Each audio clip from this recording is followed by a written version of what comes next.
So hello students, sexual reproduction in flowering plants हमारे chapter में हम लोग अपने अगले वीडियो में आ गए थे। और लास्ट वीडियो में हमने पॉलिनेशन और पॉलन ट्यूब जर्मिनेशन के बारे में देखा था। इस वीडियो में हम बात करेंगे आर्टिफिशियल हाइब्रिडाइजेशन की। लेकिन आर्टिफिशियल हाइब्रिडाइजेशन से पहले हम इसकी इम्पोर्टेंस को समझते हैं कि जैसे हम जानते हैं कि जब नेचुरल मेथड से पॉलिनेशन होता है तो उसमें कोई इतने ज़्यादा ऑप्शंस नहीं होते, इतनी ज़्यादा डेवलपमेंट नहीं होता। जो नेचुरल डेवलपमेंट है किसी भी वैरायटी का, वो कंपैरेटिवली एक स्लोअर प्रोसेस होता है। लेकिन जब अगर हम उस प्रोसेस को, उस क्रॉसिंग को, उस पॉलिनेशन को, प्रोसेस को अगर हम आर्टिफिशियली कुछ ऐसे प्रोसीजर्स इन्वॉल्व करके परफॉर्म कराते हैं तो उन प्रोसीजर्स को इन्वॉल्व करके हम और ज़्यादा डिज़ायर्ड कैरेक्टर वाले प्लांट्स का डेवलपमेंट करा सकते हैं। ठीक है, तो ये पॉइंट इसी टर्म को डेडिकेटेड है, इसी पॉइंट को डेडिकेटेड है ये वीडियो का पहला पार्ट, जिसमें हम बात करेंगे आर्टिफिशियल हाइब्रिडाइजेशन की। तो आर्टिफिशियल हाइब्रिडाइजेशन क्या है? किसी भी प्लांट की किसी भी वैरायटी को अगर हमें इम्प्रूव करना है, कई मायनों में हम उसमें इम्प्रूवमेंट ला सकते हैं। कैसे ला सकते हैं? आइदर उसकी प्रोडक्टिविटी को बढ़ा सकते हैं, आइदर उसके डिजीज़ रेजिस्टेंस को बढ़ा सकते हैं कि जनरली जो उसको डिजीज़ेज़ होती हैं और वो डिजीज़ेज़ जो उसकी क्रॉप को अफेक्ट करती हैं वो डिजीज़ेज़ उन्हें नॉर्मली ना हों। तो हम प्रोडक्टिविटी को बढ़ा सकते हैं, यील्ड को बढ़ा सकते हैं, हम डिजीज़ रेजिस्टेंस को बढ़ा सकते हैं, या एनवायरमेंटल कंडीशन को जो चेंजेस आ रहे हैं, एनवायरमेंटल स्ट्रेस रेजिस्टेंट को बढ़ा सकते हैं। तो ऐसे में क्या है कि अगर ये चीज़ें होती हैं कि एनवायरनमेंट में कोई अनवांटेड चेंज आता है, कभी बारिश ज़्यादा होती है, कभी टेम्परेचर ज़्यादा होता है, कभी टेम्परेचर बहुत कम होता है, तो उसका इफ़ेक्ट हमारी क्रॉप पर ना पड़े। और इसको डिटेल में हम देखेंगे strategies of food improvement process में कि हम ये क्यों परफॉर्म करते हैं और कैसे परफॉर्म करते हैं। यहाँ पर हम देखेंगे कि इस प्रोसीजर को परफॉर्म करने में पॉलिनेशन पॉइंट ऑफ व्यू से हम कौन कौन सी ऐसी कुछ एक टेक्निक यूज़ करते हैं जो हमें किसी भी क्रॉप की, वैरायटी की जो है उसको डेवलप कराने में हेल्प करता है, उसकी प्रोडक्टिविटी, उसके डिजीज़ रेजिस्टेंस, उसके स्ट्रेस रेजिस्टेंस को बढ़ाने में मदद करता है। तो आर्टिफिशियल हाइब्रिडाइजेशन की बात करें, it is one of the major approach of crop improvement programme. तो क्रॉप इम्प्रूवमेंट या बोला जाए क्रॉप की वैरायटी के इम्प्रूवमेंट प्रोग्राम का एक इम्पॉर्टेंट स्टेप है जिसे आर्टिफिशियल हाइब्रिडाइजेशन कहते हैं। इसमें मैन मेड टेक्निक से आर्टिफिशियल कंडीशन में हाइब्रिडाइजेशन कराया जाता है, क्रॉसिंग कराई जाती है, पॉलिनेशन कराया जाता है, और इसलिए इसे आर्टिफिशियल हाइब्रिडाइजेशन कहते हैं। तो आगे बढ़ते हैं। तो कौन कौन सी ऐसी टेक्निक यूज होती है? In such crossing experiment it is important to make sure that only the desired pollen grain are used for pollination and stigma is protected from contaminated or contamination of unwanted pollen। तो इस procedure में क्या करते हैं कि हम कुछ ऐसा टेक्निक यूज़ करते हैं जिससे हमें केवल जो हमारा डिज़ायर्ड पॉलन है, हम चाहते हैं कि एक पर्टिकुलर पॉलन ही स्टिग्मा को पॉलिनेट करे और वो पर्टिकुलर पॉलन ही स्टिग्मा पर जर्मिनेट हो, और कोई दूसरा अनवांटेड पॉलन जो है वो स्टिग्मा तक ना पहुँचे, तो उसको परफॉर्म करने के लिए ये प्रोसीजर कराया जाता है। लेकिन इससे होगा क्या? अगर डिज़ायर्ड पॉलन पहुँचेगा तो आने वाले जो सीड्स होंगे, आने वाली जो प्लांट की जनरेशन होगी, उसमें डिज़ायर्ड कैरेक्टर के ही डेवलपमेंट होंगे। तो इसलिए ये प्रोसेस परफॉर्म किया जाता है कि हम खास तरह के पॉलन को ही चाहते हैं कि वो स्टिग्मा पर लैंड करे और वहाँ पर जर्मिनेट करे। This is achieved by emasculation and bagging technique. दो ऐसी टेक्निक है, एक है इमैस्कुलेशन और दूसरी है बैगिंग। तो दो ऐसी टेक्निक है जिनको बेसिकली परफॉर्म करके हम एक स्टेप में परफॉर्म करते हैं जिससे हम आर्टिफिशियल हाइब्रिडाइजेशन करा सकते हैं। आर्टिफिशियल हाइब्रिडाइजेशन को इनसे सपोर्ट मिलता है और हम प्लांट में डिज़ायर्ड कैरेक्टर को डेवलप करा सकते हैं। तो सबसे पहले अगर हम बात करें पहले स्टेप की, जो कि इमैस्कुलेशन लिखा है। इमैस्कुलेशन क्या है कि सपोज करिए हम ऐसा चाहते हैं कि हमारा जो कोई बाइसेक्सुअल फ्लावर है, ठीक है, और हम पर्टिकुलर ऐसा चाहते हैं कि एक बाइसेक्सुअल फ्लावर के एंथर से दूसरे बाइसेक्सुअल फ्लावर के स्टिग्मा का पॉलिनेशन हो, ठीक है। यानी हम चाहते हैं कि दो पर्टिकुलर फ्लावर्स के बीच ही पॉलिनेशन हो, एक फ्लावर से पॉलन दूसरे फ्लावर के स्टिग्मा तक लैंड करे। तो और दोनों क्या है, बाइसेक्सुअल हैं। तो ऐसे में हम क्या कर सकते हैं कि हमें जिस फ्लावर का एंथर चाहिए या जिस फ्लावर से पॉलन चाहिए, उसके जो गाइनोशियम पार्ट है, जो पिस्टल पार्ट है, उसको कट कर देते हैं। और जिस पॉलन का हमें फीमेल पार्ट चाहिए, जिस फ्लावर का हमें फीमेल पार्ट चाहिए, यानी जिसका गाइनोशियम चाहिए, उसके एंथर को हम कट कर देते हैं। यहाँ पर केवल एक पॉइंट लिखा हुआ है, बाइसेक्सुअल फ्लावर से रिलेटेड लिखा हुआ है। तो अगर हम दोनों को कट कर देंगे तो अब दोनों बाइसेक्सुअल फ्लावर हैं और दोनों में अब जो है ऑटोगैमी नहीं हो सकता, ठीक है। ऑटोगैमी नहीं हो सकता क्योंकि एक का मेल पार्ट हमने कट करके निकाल दिया और एक का फीमेल पार्ट हमने कट करके निकाल दिया। तो अब क्या होगा, अब इन दोनों के बीच हमें पॉलिनेशन कराना है, ठीक है। वो अगला स्टेप आ जाएगा। तो पहले इस पहले स्टेप को देखें कि the female parent bear bisexual flower and removal of anther from flower bud before the anther dehisces using a pair of forceps is necessary. तो इसमें क्या करते हैं, कोई बाइसेक्सुअल फ्लावर है और हम चाहते हैं कि वो फीमेल फ्लावर की तरह ही परफॉर्म करे, तो उसके एंथर के मैच्योर होने से पहले उसके जो स्टेमन पार्ट है उसको कट कर देते हैं फोर्सेप से, यानी जो छोटी वाली कैंची आती है फोर्सेप से उसको कट करके उसको निकाल देते हैं। तो अगर हम बाइसेक्सुअल फ्लावर का स्टेमन यानी मेल पार्ट निकाल देंगे तो अब वो फ्लावर किसकी तरह बिहेव करने लगेगा, फीमेल फ्लावर की तरह।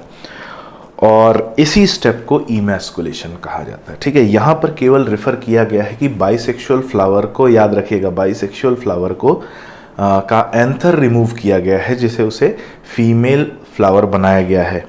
और यही पूछेगा एग्जाम में कि इमैस्कुलेशन में किसको रिमूव किया जाता है। तो अकॉर्डिंग टू एनसीईआरटी इमैस्कुलेशन में हम बाइसेक्सुअल फ्लावर में एंथर को रिमूव करते हैं, लेकिन अगर दूसरे बाइसेक्सुअल फ्लावर को हमें मेल फ्लावर बनाना है तो उसमें गाइनोशियम को भी, या बोला जाए पिस्टिल को भी रिमूव करेंगे, लेकिन उसके बारे में यहाँ नहीं लिखा हुआ, लेकिन टेक्निकली हम यूज़ करते हैं।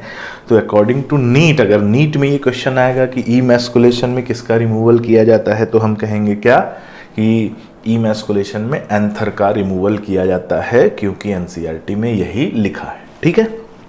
और एंथर को रिमूव किया तो उसी प्रोसेस को कहा जा रहा है इमैस्कुलेशन, ठीक है। दूसरा जो स्टेप आता है, यहाँ पर एक डायग्राम देखेंगे, रिमूवल ऑफ एंथर।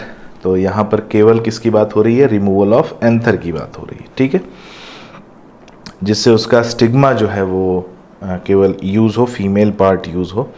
दूसरा इस पे पार्ट आता है, फिर मैं डायग्राम को एक बार डिटेल में लेके चलूँगा।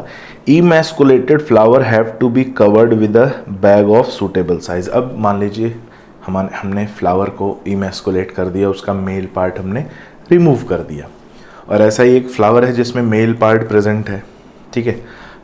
अब हम चाहते हैं कि इसी पर्टिकुलर मेल फ्लावर का पॉलन इसी पर्टिकुलर फीमेल फ्लावर पर लैंड करे। तो हम क्या करेंगे, दोनों को न इसका पॉलन बाहर जाए न बाहर से पॉलन अंदर आए।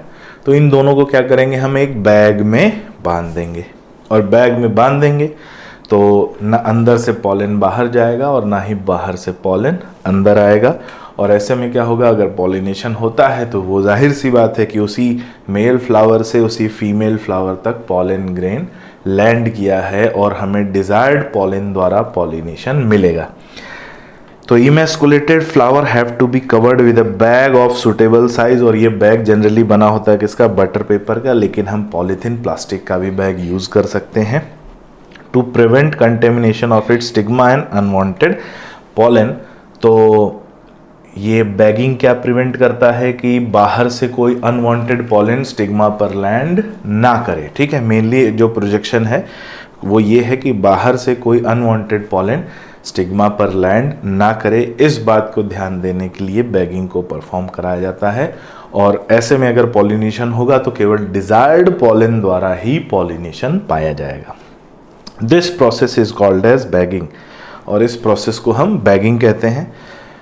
When the stigma of bagged flower attain receptively mature, pollen get collected from anther of the male parent are dusted on the stigma and the flower are rebagged and the fruits allowed to develop। तो इसमें ये भी है कि जब हमें pollination कराना हो तब हम उस मेल फ्लावर से पॉलन की डस्टिंग कराएं फीमेल फ्लावर पे, और वो भी आर्टिफिशियली कराते हैं। तो पॉलन की डस्टिंग कराएंगे फीमेल फ्लावर पे तो हमें पता रहेगा कि कौन से फ्लावर का डिजायर्ड पॉलन की हमने डस्टिंग कराई है फीमेल स्टिग्मा पे या फीमेल फ्लावर पे। और उस डस्टिंग के बाद वो पॉलन जर्मिनेट करेगा और उसके बाद आगे चल के सीड और फ्रूट का फॉर्मेशन मिलेगा। तो कैसे मिलेगा वो हम अगले स्टेप में पढ़ेंगे। If the female parent produces unisexual flower there is no need of emasculation. तो अगर फीमेल जो पेरेंट प्लांट है उसमें यूनिसेक्सुअल फ्लावर बनते हैं, यानी आइदर मेल फ्लावर बनता है और आइदर फीमेल फ्लावर बनता है, तो उसमें हमें इमैस्कुलेशन करने की ज़रूरत नहीं है, क्योंकि ऑलरेडी उसमें एक ही रिप्रोडक्टिव सिस्टम है, आइदर मेल होगा या आइदर फीमेल होगा। और ऐसे में अगर हम उसको ही इमैस्कुलेट कर देंगे तो वो हमारे किसी काम का नहीं, फिर ना उसमें मेल रिप्रोडक्टिव पार्ट प्रेजेंट है ना इसमें फीमेल रिप्रोडक्टिव पार्ट प्रेजेंट है। तो याद रखना है कि यूनिसेक्सुअल फ्लावर में इमैस्कुलेशन की ज़रूरत नहीं होती, क्योंकि उसमें ऑलरेडी सिंगल सेक्स ऑर्गन ही प्रेजेंट होते हैं। The female flower bud are bagged before flower open. तो इनको जो है फीमेल फ्लावर की बैगिंग हम उनके खुलने से पहले ही कर देते हैं कि भाई फीमेल फ्लावर अभी बड स्टेज में है, उसको बैग कर दो, तो जब खुलेगा तो बाहर से पॉलन आने की गुंजाइश नहीं रहेगी। ठीक है। When the stigma become receptive, pollination is carried out using the desired pollen and flowered rebag। तो यहाँ पर भी वही है, जब अगर हमने बड कंडीशन में फीमेल फ्लावर को बैग कर दिया है और बड कंडीशन के बाद जब वो फ्लावर ओपन होगा तो अभी भी वो बैग के अंदर प्रेजेंट है, तो ऐसी कंडीशन में ओपन होने के बाद हम डिज़ायर्ड फ्लावर के पॉलन को लेकर उसके ऊपर डस्टिंग छिड़क सकते हैं, जिसको बोलते हैं डस्टिंग करना। तो उसके ऊपर डस्टिंग कर सकते हैं और डस्टिंग करने के बाद हम उसे दोबारा से रीबैग कर देंगे, जिससे कोई दूसरा बाहर का पॉलन अंदर ना आए, और पॉलिनेशन अगर कन्फर्म हुआ है तो वो हमारे डिज़ायर्ड पॉलन से ही हुआ है, ये हम सुनिश्चित कर लेंगे। ठीक है, इस चीज़ को हम कंफर्म कर लेंगे और पॉलिनेशन के बाद उस फ्लावर को दोबारा रीबैग कर देंगे। ठीक है, तो ये था हमारा आर्टिफिशियल हाइब्रिडाइजेशन में 2 स्टेप्स जिनको हम यूज़ करते हैं।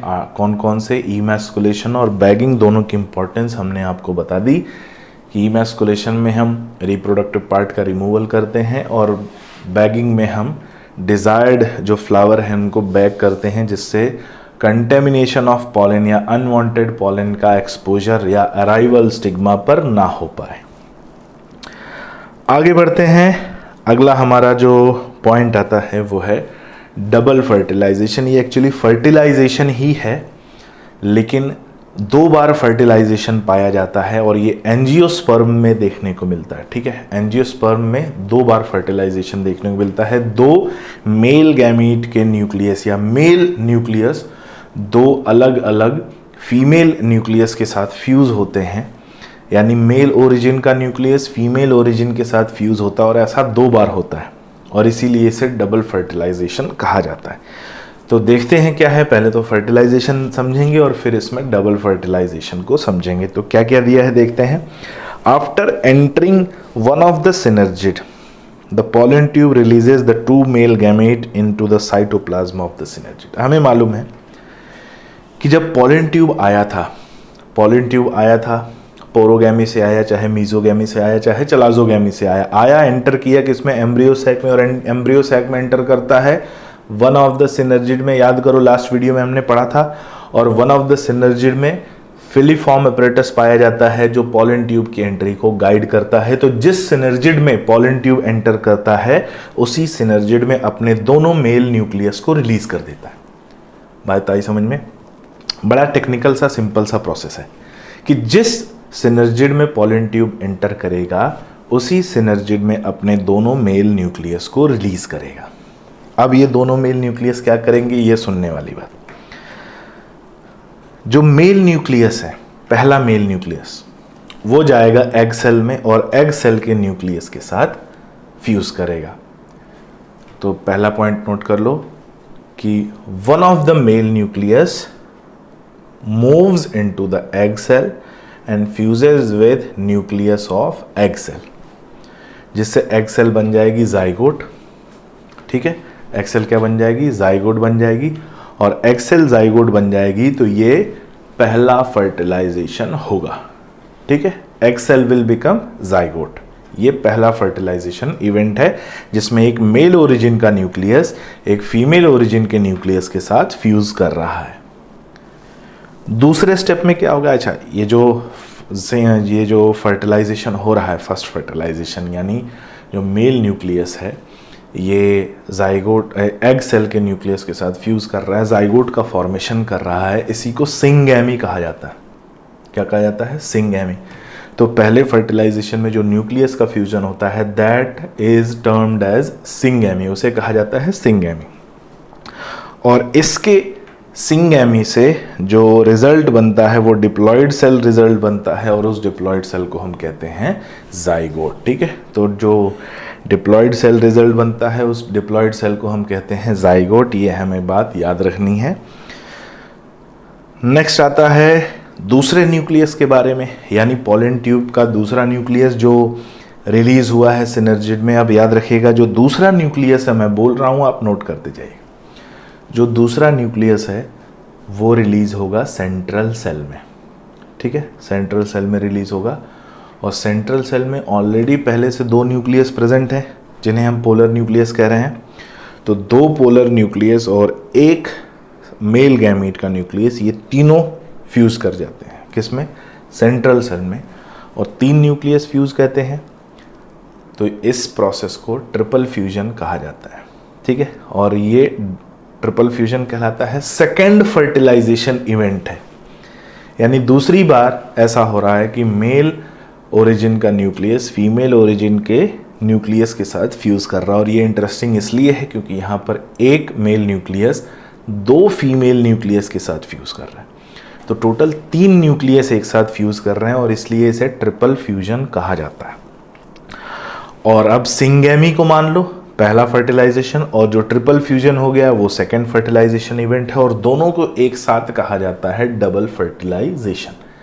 ठीक है, पहला फर्टिलाइजेशन जिसमें सिंगैमी हुआ, जाइगोट बना, और दूसरा फर्टिलाइजेशन जिसमें ट्रिपल फ्यूजन हुआ। तो जो बड़ा न्यूक्लियस बनेगा सेंट्रल सेल में ट्रिपल फ्यूजन के बाद, उस न्यूक्लियस को कहा जाता है प्राइमरी एंडोस्पर्मिक न्यूक्लियस या PEN, PEN, PEN, primary endospermic nucleus. ये बात याद रखनी।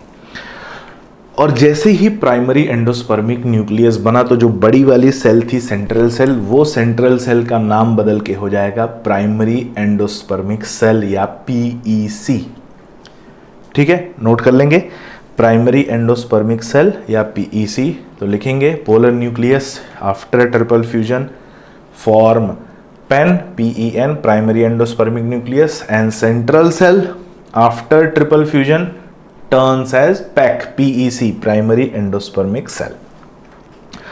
और ये जो डबल फर्टिलाइजेशन है ये एक यूनिक इवेंट है जो केवल और केवल फ्लावरिंग प्लांट्स यानी एंजियोस्पर्म में देखा जाता है। तो एंजियोस्पर्म के कॉन्ट्रास्टिंग कैरेक्टर में से एक है, फ्लावरिंग होना एक उनका कॉन्ट्रास्टिंग कैरेक्टर है, और वैसे ही डबल फर्टिलाइजेशन का परफॉर्म होना उनका एक दूसरा कॉन्ट्रास्टिंग कैरेक्टर है। आगे बढ़ते हैं।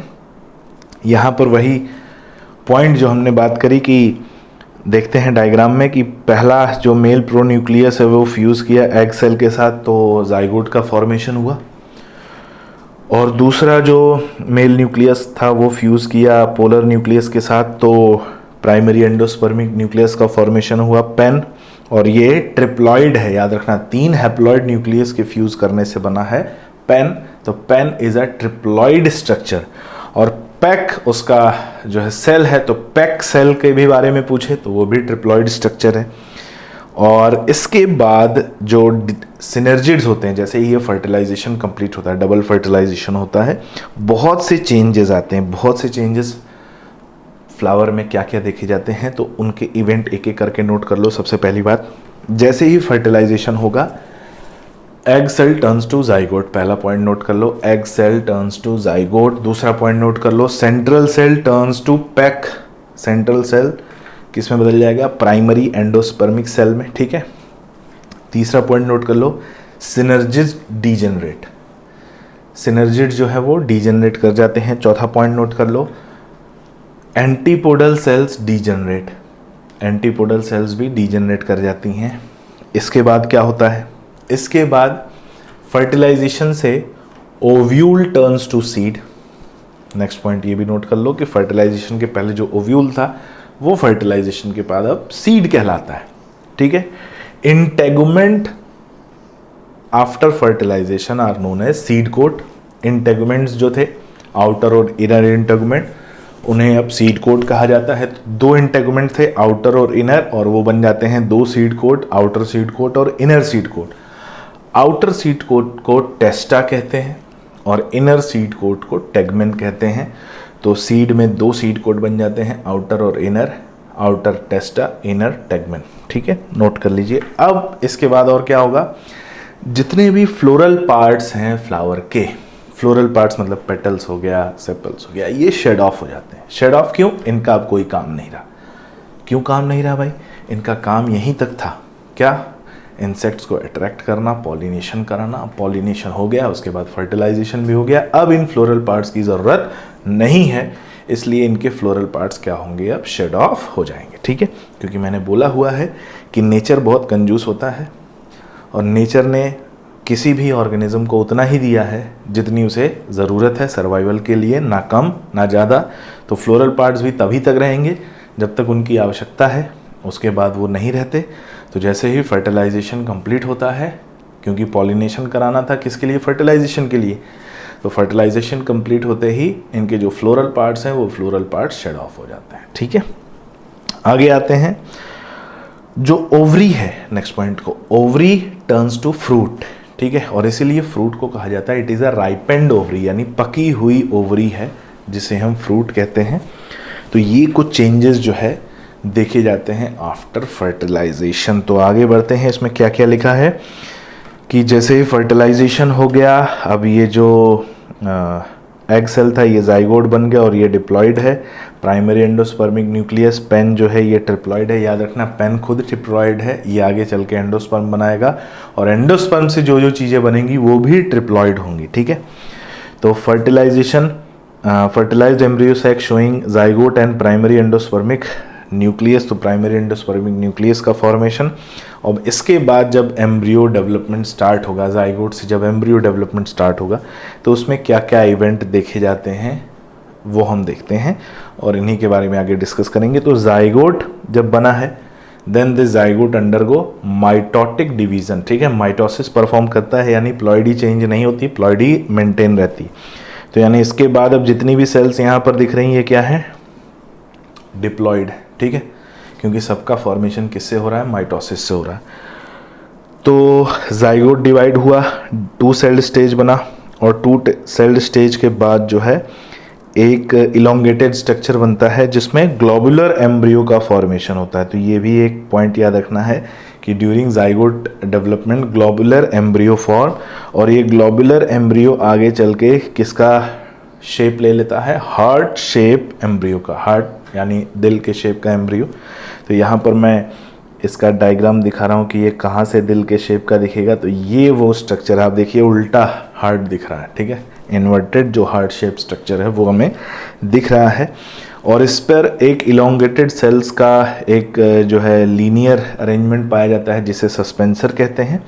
और आगे चल के ये हार्ट शेप एम्ब्रियो जो है एक फुल्ली डेवलप्ड एम्ब्रियो में कन्वर्ट होता है, जिसमें हमें कॉटिलिडन मिलते हैं, रेडिकल मिलता है, प्लूम्यूल मिलता है, जो कि मैच्योर एम्ब्रियो कहलाता है। रेडिकल वो पार्ट है जहाँ से रूट ओरिजिनेट होता है और प्लूम्यूल वो पार्ट है जहाँ से प्लांट का शूट ओरिजिनेट होता है, ठीक है। तो ये फुली डेवलप एम्ब्रियो आगे चल के सीड में हमें देखने को मिलेगा, ठीक है। तो आगे बढ़ते हैं पोस्ट फर्टिलाइजेशन इवेंट के बारे में। मैंने बोला कि फर्टिलाइजेशन से क्या क्या चेंजेस आएंगे और उसी चेंजेस की यहाँ पर बात कही गई है। पोस्ट फर्टिलाइजेशन या डबल फर्टिलाइजेशन के बाद क्या होगा, event of endosperm and embryo development. तो जो पेन था और पैक था ये एंडोस्पर्म का फॉर्मेशन करेंगे और जो जाइगोट है ये एम्ब्रियो का डेवलपमेंट करेगा। Maturation of ovule into seed, ovule turns to seed and ovary into fruit. ये भी हमने पढ़ा है कि यहाँ पे 2 ही पॉइंट लिखे हैं, हमने और भी पॉइंट पढ़े हैं कि ओव्यूल जो है सीड में बदल जाएगा और ओवरी जो है फ्रूट में बदल जाएगा। जो है पेन जो है ये एंडोस्पर्म को डेवलप करेगा और जाइगोट जो है ये एम्ब्रियो को डेवलप करेगा। तो these are some post fertilization event that takes place after double fertilization. ठीक है, तो इन पॉइंट्स को आप नोट कर लीजिए। आगे बढ़ते हैं एंडोस्पर्म के बारे में। क्या है भाई एंडोस्पर्म? तो एंडोस्पर्म को समझते हैं। एंडोस्पर्म हमने बताया कि जो सेंट्रल सेल था उसके न्यूक्लियस जब फ्यूज़ करेंगे मेल न्यूक्लियस के साथ तो पेन बनेगा और जो सेंट्रल सेल थी वो कहलाएगी प्राइमरी एंडोस्पर्मिक सेल। बार बार मैं इसलिए बोलता हूँ कोई भी पॉइंट कि बार बार वो पॉइंट रिकॉल करता जाए और रिकॉल करता जाए तो हम उनको कनेक्ट कर पाएंगे आगे के पार्ट से और वो पॉइंट हमको याद रहेंगे आजीवन। ठीक है, तो इसलिए मैं बार बार ये पॉइंट्स को जो मैं पढ़ा चुका हूँ उनको बीच बीच में रिकॉल कराता रहता हूँ कि हमें भूले ना जो हमने लास्ट क्लास में पढ़ा था, और ये कनेक्टिविटी बहुत ज़्यादा ज़रूरी होती है। तो यहाँ पर लिखा है प्राइमरी एंडोस्पर्मिक सेल यानी पैक के बारे में लिखा है। प्राइमरी एंडोस्पर्मिक सेल जो सेंट्रल सेल थी, जो एम्ब्रियो सैक में सबसे बड़ी सेल थी जिसके अंदर बाकी 6 सेल्स प्रेजेंट थी, उसी को पैक बोला जा रहा है। प्राइमरी एंडोस्पर्मिक सेल अब क्या करेगा, रिपीटेडली डिवाइड करेगा, तेजी से डिवाइड करेगा, माइटोसिस से डिवाइड करेगा and form a triploid reserve food material that is used for nutrition of the developing embryo. तो जो ये पैक है, पैक अब तेजी से डिवाइड करेगा और पैक तेजी से डिवाइड करेगा तो एक ट्रिप्लॉइड रिजर्व फूड मटेरियल बनाएगा और ये रिजर्व फूड मटेरियल एंडोस्पर्म कहलाएगा और यही डेवलप हो रहे एम्ब्रियो को न्यूट्रिशन प्रोवाइड करेगा। ठीक है, जो एंडोस्पर्म है यही डेवलप हो रहे एम्ब्रियो को न्यूट्रिशन प्रोवाइड करेगा। तो एंडोस्पर्म का फंक्शन क्या हो जाता है, provide nutrition to developing embryo. ठीक है, in the most common type of endosperm development, सबसे कॉमन एंडोस्पर्म डेवलपमेंट क्या कहता है, the PEN undergo successive nuclear division that give rise to free nuclei. तो मोस्ट कॉमन जो एंडोस्पर्मिक डिवीजन हमें देखने को मिलता है वो ये है कि प्राइमरी एंडोस्पर्मिक न्यूक्लियस में फ्री न्यूक्लियर डिवीजन होता है, केवल न्यूक्लियस डिवाइड करता है, साइटोप्लाज्म डिवाइड नहीं करता। तो एक मल्टी न्यूक्लिएटेड जो है मास बनता है, मल्टी न्यूक्लिएटेड जो है मास बनता है और उसमें बहुत सारे न्यूक्लियस प्रेजेंट होते हैं। और ये कॉमनली हम अगर बात करें तो नारियल का पानी आपने देखा होगा। ठीक है, नारियल का पानी जो होता है दैट इज़ एंडोस्पर्म, और नारियल के पानी को अगर हम एग्जामिन करेंगे तो हमें उसमें मल्टी न्यूक्लिएटेड कंडीशन दिखाई देगी। ठीक है, वो एंडोस्पर्म होता है जिसमें साइटोप्लाज्म का फॉर्मेशन नहीं, साइटोप्लाज्म डिवाइड नहीं हुआ, तो मल्टी न्यूक्लिएटेड हमें मिलता है, इसलिए उसे हम रेमिनेंट ऑफ एंडोस्पर्म कहते हैं। तो फ्री न्यूक्लियर कंडीशन जो हमें आसानी से जो है कोकोनट मिल्क में मिल जाती है और उसको हम वहाँ पर देख लेते हैं। This stages of endosperm development is known as free nuclear endosperm. तो वो एक बेस्ट एग्जाम्पल है कोकोनट, किसका, फ्री न्यूक्लियर एंडोस्पर्म का। Subsequently cell wall forms occur and endosperm become cellular. तो उसके बाद आप याद रखिएगा, पहले जब नारियल कच्चा होता है तो उसमें खूब सारा पानी होता है, जैसे जैसे उसमें साइटोप्लाज्म डिवाइड होने लगता है तो उसमें वो क्रीम बनने लगता है जिसको हम बोलते हैं मलाई जिसको बोलते हैं। ठीक है, कोकोनट की मलाई। तो पहले उसमें वाटर रहता है जो फ्री न्यूक्लियर डिवीजन से बना है, एंडोस्पर्म में। अब उसमें सेल्स बनने लगती हैं तो वो मल्टी सेलुलर रिजिड स्ट्रक्चर बनने लगता है। तो पहले जो नारियल पानी था वो क्या बनता है, उसका कोकोनट क्रीम बनने लगता है। The number of free nucleus formed before cellularization varies greatly. तो फ्री न्यूक्लियाई जो बनते हैं सेलुलर बनने से पहले उनमें बहुत सारी वेरिएशन पाया जाता है। और यहाँ पर एग्जाम्पल कोकोनट का ही दिया हुआ है। The coconut water from tender coconut यानी कच्चा coconut that you have familiar with is nothing but free nuclear endosperm. और जो कोकोनट वाटर होता है वो फ्री न्यूक्लियर एंडोस्पर्म होता है, made up of thousands of nuclei and the surrounding white kernel, जो उसका मिल्क है जिसे कर्नेल कहा जाता है, इज द सेलुलर एंडोस्पर्म, जो उस वाटर मिल्क में साइटोप्लाज्म के डिवीजन से वाइट मिल्क, उसका वाइट क्रीम बनता है जिसे कर्नेल कहा जाता है।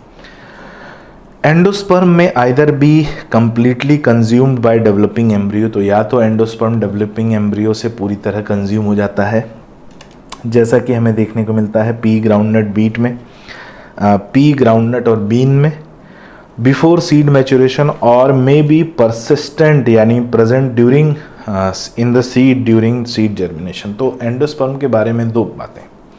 एंडोस्पर्म बना, उसका काम था एम्ब्रियो को, डेवलपिंग एम्ब्रियो को न्यूट्रिशन प्रोवाइड करना। तो दो बातें हो सकती हैं, या तो डेवलपिंग एम्ब्रियो पूरे एंडोस्पर्म को कंज्यूम कर जाए और जब सीड का फॉर्मेशन होगा आगे तो सीड में हमें एंडोस्पर्म ना मिले। इस तरह की सीड को नॉन एंडोस्पर्मिक सीड या नॉन एल्ब्यूमिनस सीड कहा जाता है। ठीक है, नॉन एंडोस्पर्मिक सीड या नॉन एल्ब्यूमिनस सीड कहा जाता है।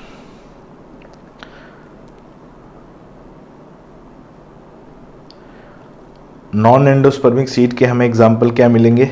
हमें मिलेंगे पी ग्राउंडनट बीन, और कुछ ऐसे सीड हैं जिनमें सीड स्टेज में भी एंडोस्पर्म प्रेजेंट होता है, उन्हें एंडोस्पर्मिक सीड या एल्ब्यूमिनस सीड एम्बिगुअस सीड, और नॉन एंडोस्पर्मिक को नॉन एम्बिगुअस सीड और एंडोस्पर्मिक को एम्बिगुअस सीड कहा जाता है।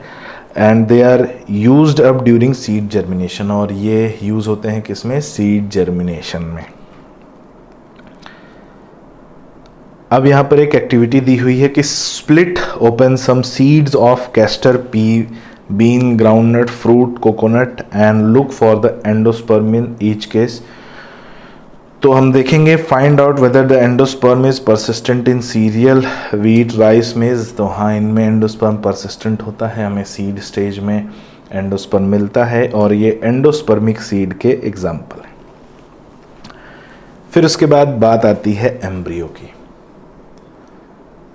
तो हमें यहाँ पर दो एग्जाम्पल याद करने हैं, एक तो एंडोस्पर्मिक सीड के एग्जाम्पल और दूसरा नॉन एंडोस्पर्मिक सीड के एग्जाम्पल। नेक्स्ट आता है एम्ब्रियो, जो फर्टिलाइजेशन से जाइगोट बना और जाइगोट का डेवलपमेंट हुआ, और उसके डेवलपमेंट से जो मैच्योर एम्ब्रियो हमने अभी पढ़ा था, ग्लोबुलर एम्ब्रियो, फिर हार्ट शेप एम्ब्रियो, और उसके बाद मैच्योर एम्ब्रियो।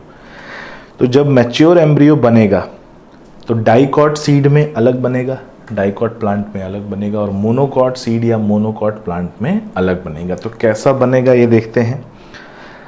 अगर हम बात करें डाइकॉट एम्ब्रियो की, जो कि हमें ए डायग्राम में दिख रहा है, इस डाइकॉट एम्ब्रियो का पहले हम डायग्राम डिटेल में देखते हैं और फिर थियरी पे चलेंगे। तो डायग्राम डिटेल में देखेंगे तो जो दो लीफ लाइक स्ट्रक्चर बने हैं, ये दोनों कॉटिलेडन है। ठीक है, ये दोनों क्या है? कॉटिलेडन। कॉटिलेडन के नीचे एक सिलेंड्रिकल स्ट्रक्चर दिख रहा है, ये सिलेंड्रिकल स्ट्रक्चर क्या है? हाइपोकोटाइल। हाइपोकोटाइल, हाइपो मतलब नीचे, कोटाइल मतलब कॉटिलेडन। तो वो स्ट्रक्चर, वो सिलेंड्रिकल स्ट्रक्चर जो कॉटिलेडन के नीचे प्रेजेंट होता है। अब हाइपोकोटाइल के लोअर पार्ट में हमें रेडिकल मिलेगा, वो पार्ट जहां से रूट ओरिजिनेट होगा। और कैसे पता चलेगा? क्योंकि radicle is covered by root cap. तो रेडिकल वो पार्ट है जहां से रूट ओरिजिनेट होता है, और हाइपोकोटाइल के अपर पार्ट में हमें प्लीम्यूल मिलेगा, और प्लीम्यूल वो पार्ट जहां से शूट ओरिजिनेट होता है। ठीक है, तो रेडिकल जहाँ से रूट की ओरिजिन होती है, प्लीम्यूल वहाँ से शूट की ओरिजिन होती है। और ये सारी बातें जो मैं बोल रहा हूँ ना, ये पॉइंट बन के क्वेश्चन बन के आते हैं। क्या?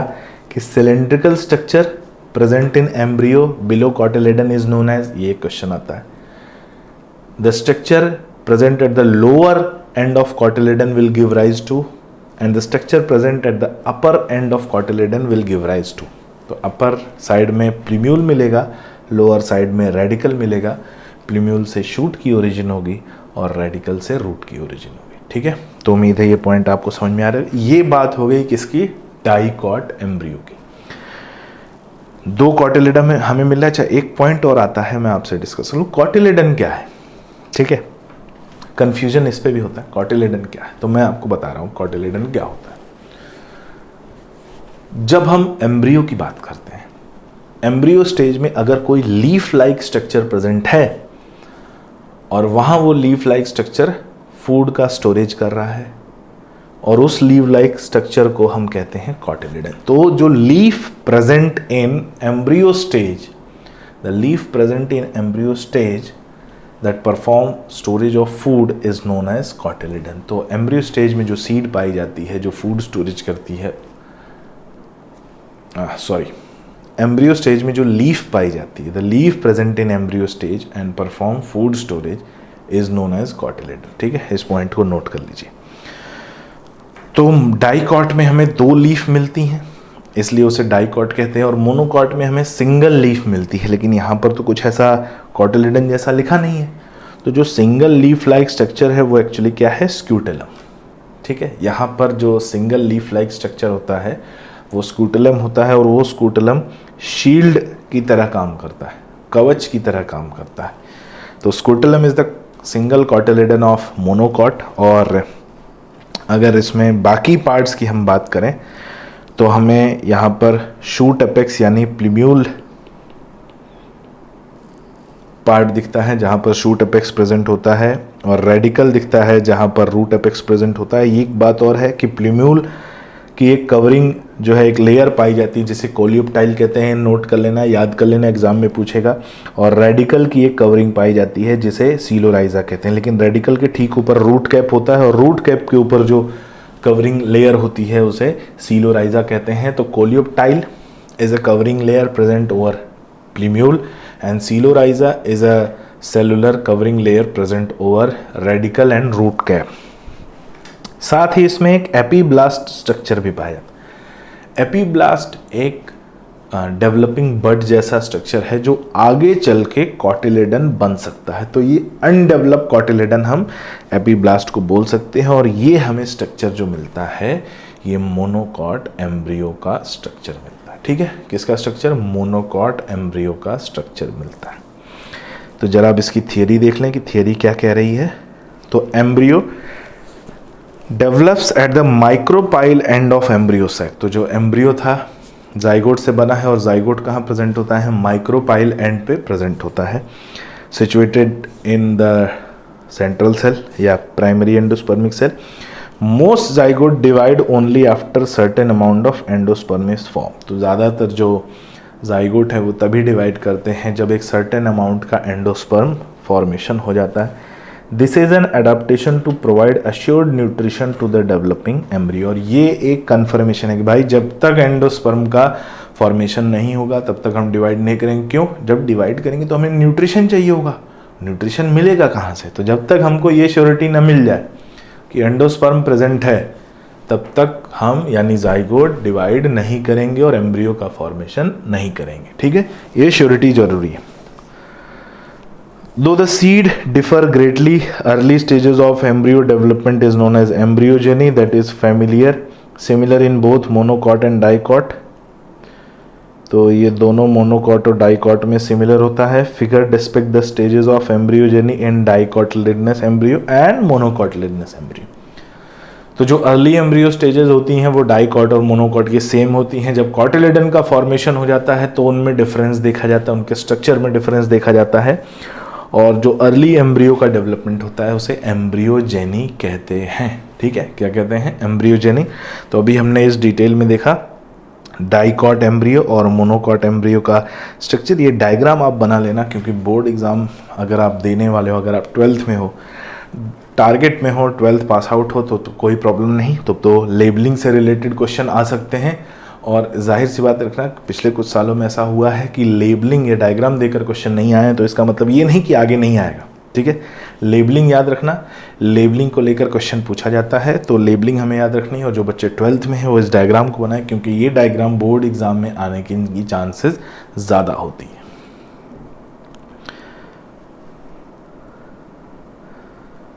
तो यहाँ पर उसी डेवलपमेंट के बारे में लिखा हुआ है जो अभी हमने देखा।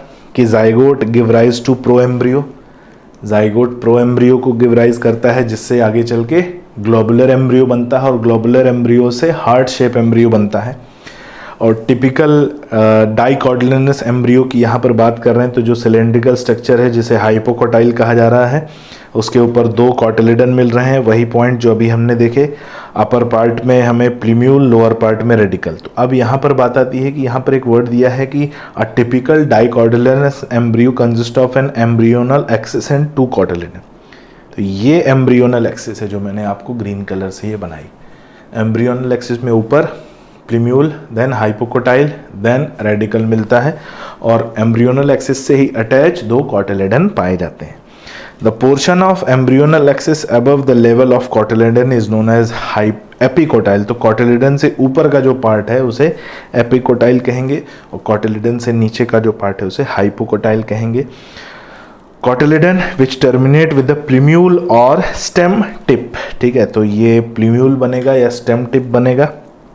और cylindrical portion below the level of cotyledon is known as hypocotyl. तो जहाँ कॉटिलिडन होता है उसके लेवल पे हमें एपिकोटाइल मिलता है और उससे नीचे हमें हाइपोकोटाइल मिलता है। तो एपिकोटाइल ये वाला पोर्शन हो गया और एपिकोटाइल में ही हमें प्लीम्यूल मिलता है जहाँ से शूट की ओरिजिन होती है, और हाइपोकोटाइल के लोअर पार्ट में हमें रेडिकल मिलता है जहाँ से रूट पार्ट की ओरिजिन होती है। The cylindrical portion below the level of cotyledon is known as hypocotyle that terminate as its lower end। किसमें टर्मिनेट होता है? लोअर एंड में ऑफ द रेडिकल और रूट टिप। तो लोअर एंड पे रेडिकल और रूट टिप पाया जाता है and the root tip is covered with root cap. और ये रूट टिप किससे कवर होता है? रूट कैप से कवर होता है। ठीक है, तो ये था डाइकॉट एम्ब्रियो और उसका डिटेल स्ट्रक्चर। क्या एम्ब्रियोनल एक्सिस होती है, क्या एपिकोटाइल होता है, क्या हाइपोकोटाइल होता है, कॉटिलिडन किसे कहते हैं, प्लीम्यूल कहाँ होता है, रेडिकल कहाँ होता है, रूट कैप कहाँ डेवलप होता है। तो ये एक बेसिक इन्फॉर्मेशन जो एनसीईआरटी में दी हुई है और एनसीईआरटी को ही हमने डिटेल में यहाँ पर पढ़ा है। तो ये वो पॉइंट है जो हमें इस चैप्टर में अभी तक पढ़ना है। तो अभी इस वीडियो में एम्ब्रियो के डेवलपमेंट में इतना ही।